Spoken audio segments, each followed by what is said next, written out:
So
It's appropriate.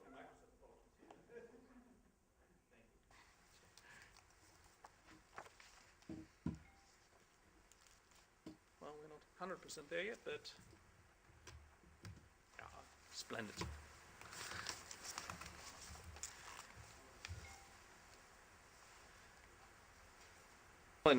Thank you for coming to this presentation on the European patent with unitary effect.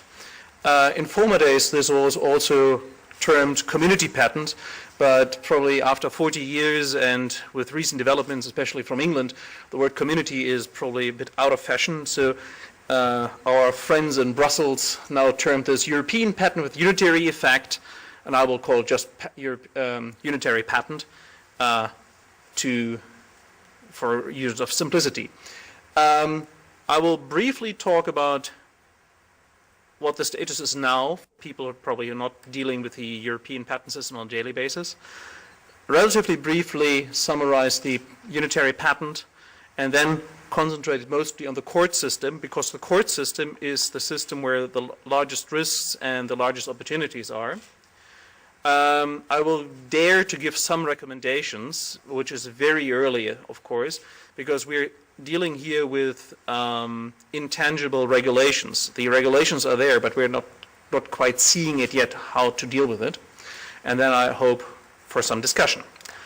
So this is what we have at the moment. You can see Europe is mostly covered. Europe from Iceland to Turkey, from Finland to Portugal, is covered by the European patent. 38 states, and this is 11 states exceeding the EU, like Iceland and Turkey and Switzerland are not members of the EU, are covered by the European patent. And we have been using the system since the late 70s. It has developed large, very high reputation. The boards of appeal have published or made a large body of legislation. So we know the system very well, and so we know. So we're quite happy with it. But the costs are high, because once you leave the European Patent Office, you have to pay a lot of money for translations. I don't want to go to the internet. Many translations, even with the London Agreement, which sort of remedied the problem to some extent, it's still a lot. Still, some translations are needed when you want to go to certain countries. Since I'm mostly involved in litigation in recent years, the enforcement is fractioned, because you have to basically file a lawsuit in each and every country you want to enforce your patent. This is in practice somewhat remedied that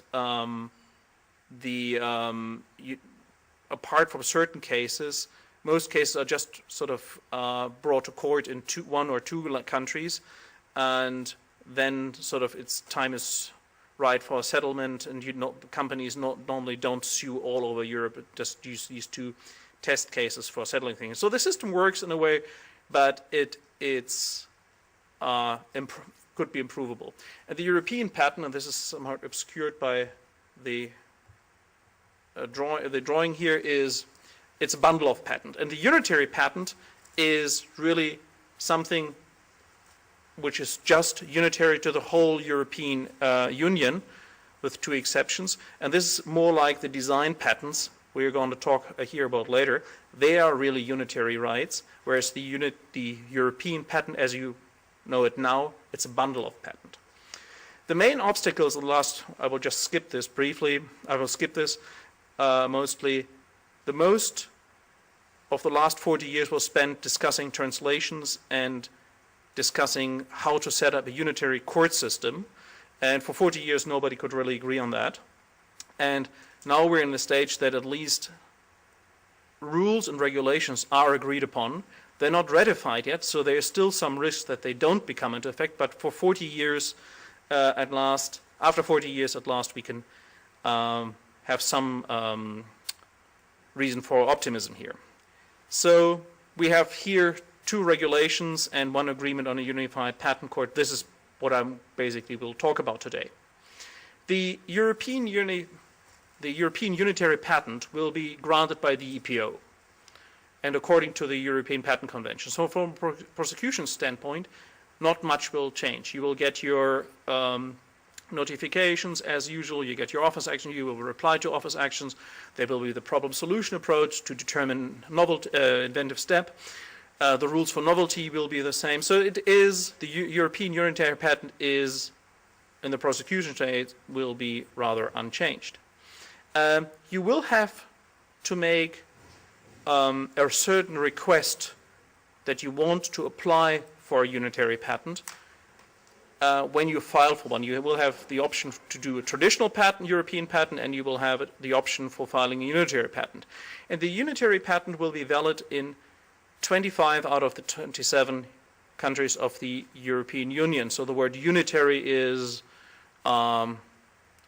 needs a little qualification because Italy and Spain so far are not participating in this endeavor. Projections is that Italy might join the unitary patent soon because they just have too much to lose. I'm less optimistic for Spain. So we will have a coexistence between national patents, European patents of the traditional form, and the European unitary patent. Briefly summarizing here some of the key issues for the European unitary patent. Article 3 of the regulation says that no translation requirement for a unitary patent will be there. But there's a 12-year transitional period where in some shape or form you will have to provide some translation. Here is something which is, in my opinion, quite revolutionary. The European Patent Office will rely, and the public will have to rely on automated translations. We're all very keen how that will work. From people who have seen the system, they tell me it's quite effective. It's supposed to be much better than the automatic translations you get from, say, from the Japanese Patent Office, which are sometimes not so readable. In certain cases, like infringement, there will be human translation still necessary. So the system does not rely completely on automated translation, but if a patent is put to test, it will be a full human translation will be required. The cost structure of this new European patent is not yet fixed.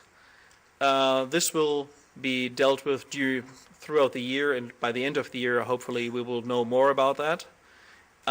So I can't tell you how cheap it will be or how expensive it will be. It should be more cost-effective than a European patent for all EPC countries. So when you take sort of all the annual fees and the filing fees and everything, the aim is to have something which is competitive, say, to a US patent, because it's another large economic zone, and the European Union wants to have a unitary patent which is not orders of magnitudes more expensive than the US patent. But this is one of the driving forces behind having a unitary patent in the first place. When you know the cost structure, I wish I could show it to you. If you know the cost structure, you have to make the math if a traditional European patent or even national patent might be better. Because some companies really need protection in one or two European countries, so it's a good way of thinking that you just apply for protection in those countries you really need. So here you have a new tool. You can just see over 20 years how the economics of your patents will be. You have a new way of probably reducing the costs.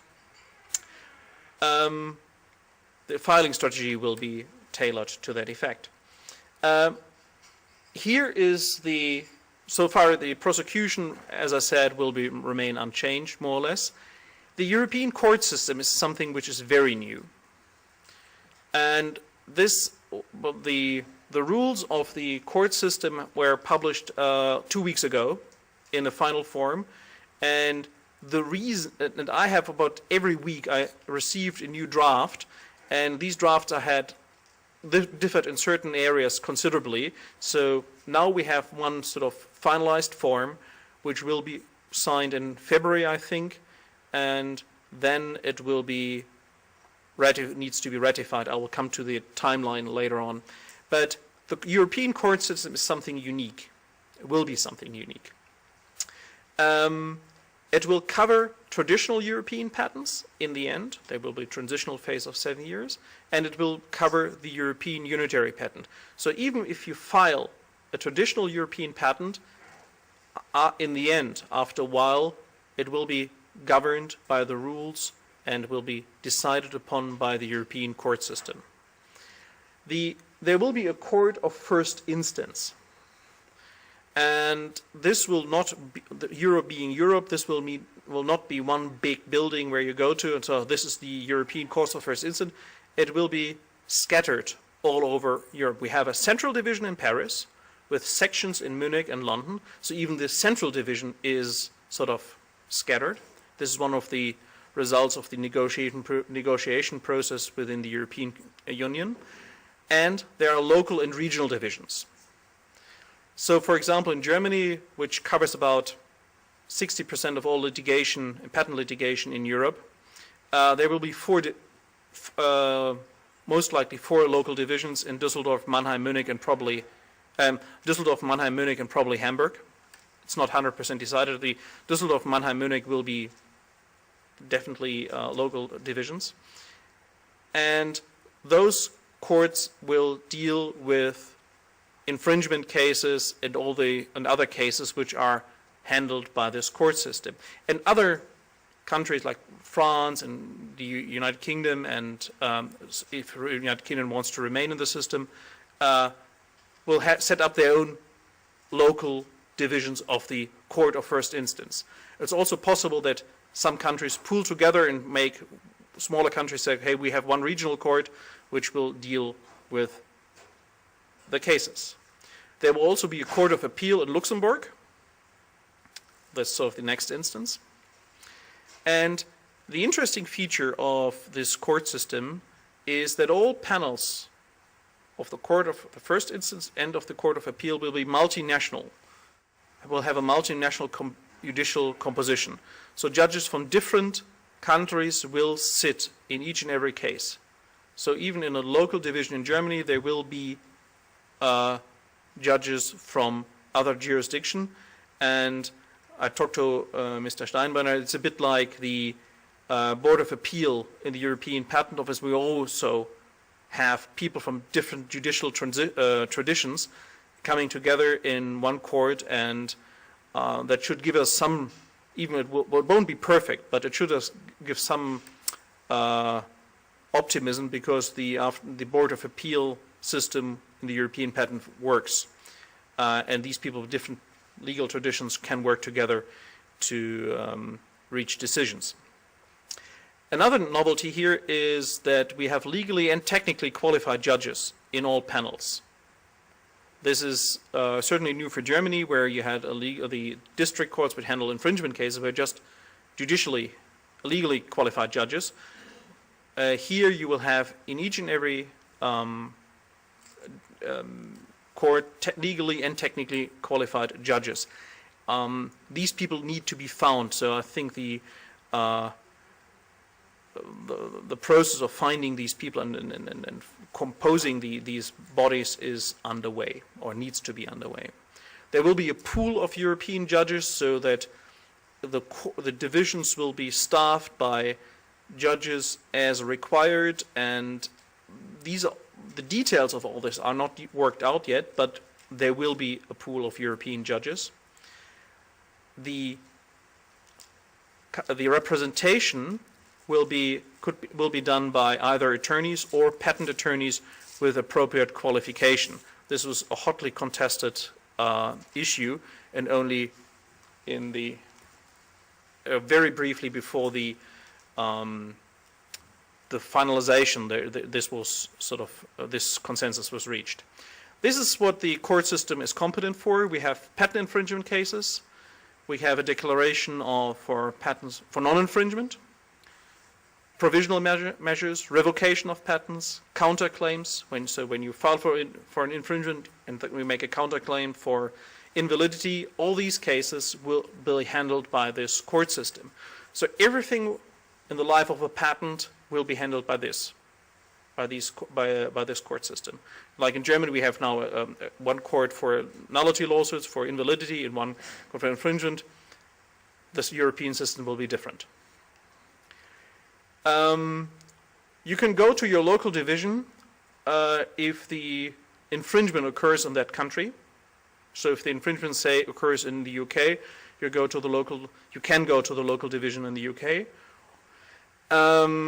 Or the defendant has its seat, residence, place of business in that country.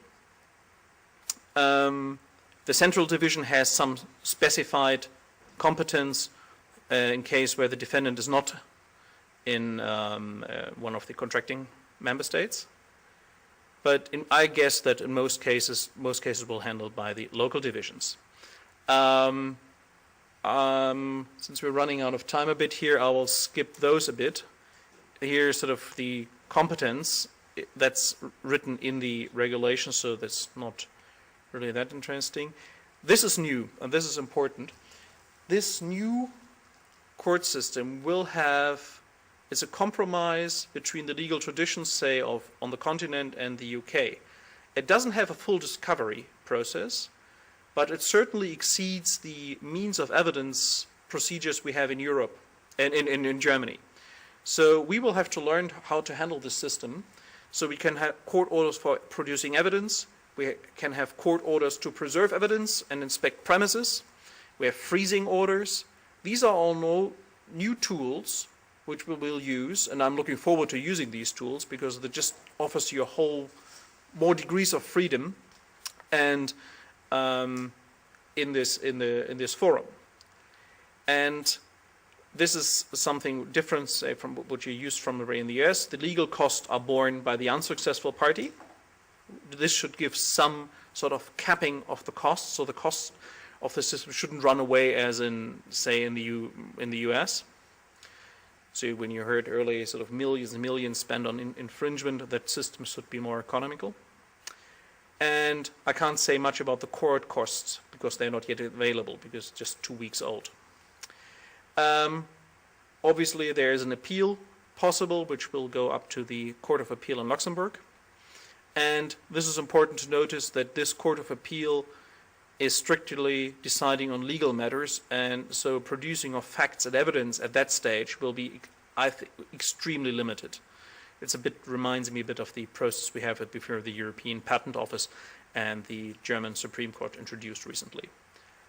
Now for the timeline I promised you. So the Unitary court system will be enforced either on January next year, for January 1st next year, or, and this is complicated, the first day of the fourth month after the deposit of the 13th instrument of ratification. So 13 countries need to ratify this. Or the first day of the fourth month after the date of the entry into force of the amendments of another regulation, whichever is latest. My projection is that we won't see January 1st, probably a little later. So if because the ratification of 13 countries is required, and that might be there might be some delay here, but this is the timeline we are facing here. So if this happens, we should keep an eye on this, because we will have to deal with this new court system. And briefly, here is some recommendation as much as possible here. Prosecution will be unchanged, so you don't have to change your ways here a lot. You should have an eye on the enforcement, because this new court system will introduce new tools. There will be new case law, which we don't know yet.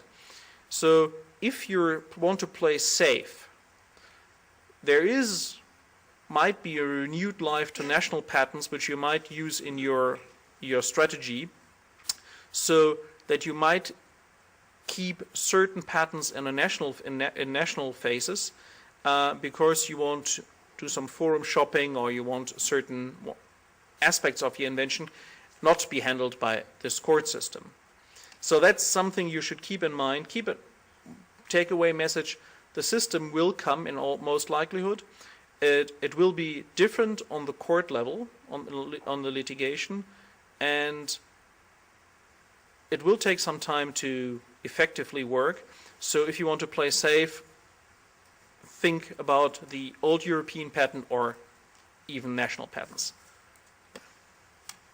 Thank you. Thank you.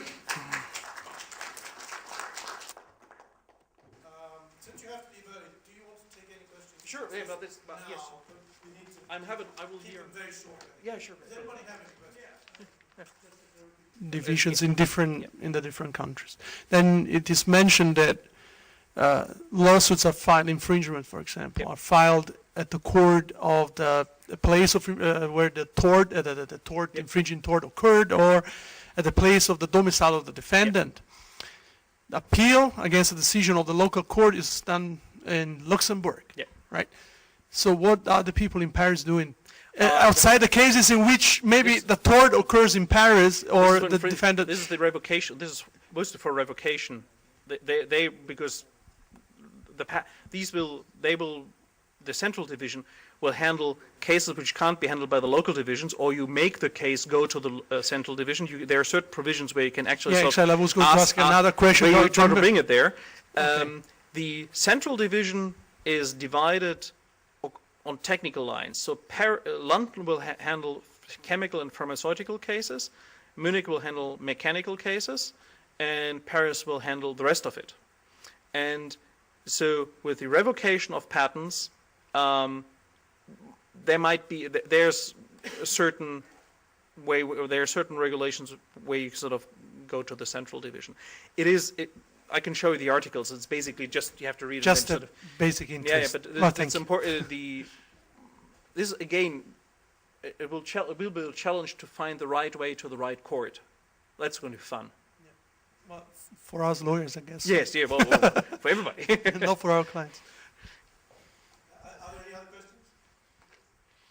Well, one thing that sort of baffles me about this is exactly what rights attach to the unitary patent. For example, what is the law of compulsory licensing of a unitary patent?